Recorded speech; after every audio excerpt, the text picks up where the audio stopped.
There's a new plan to distribute that $3 some Americans donate to politicians on their income tax returns.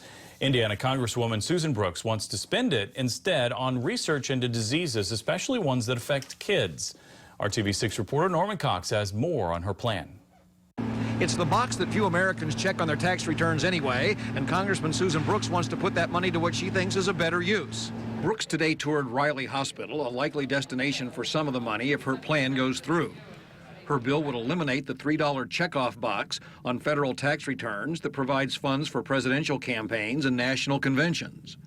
Neither President Obama nor Mitt Romney used the money in the last election because it would have required them to abide by low spending limits. Taxpayer dollars aren't needed by the conventions and the political campaigns. In fact, the campaigns didn't even use the funding in this last presidential cycle. We think there are other ways that the parties can find ways to fund their conventions. The $130 million now sitting in the fund would be diverted to research on diseases and conditions that especially affect kids, such as juvenile diabetes, leukemia, and autism. The issue for us always is, of course, making sure that we have the resources and the funding needed so that our investigators can continue to find those better outcomes to change the lives of Indiana kids all across the state. 14-year-old Josiah Nelson was treated for leukemia at Riley and supports added research funding. The doctors and nurses and the medical staff were such a great help to us when I was sick.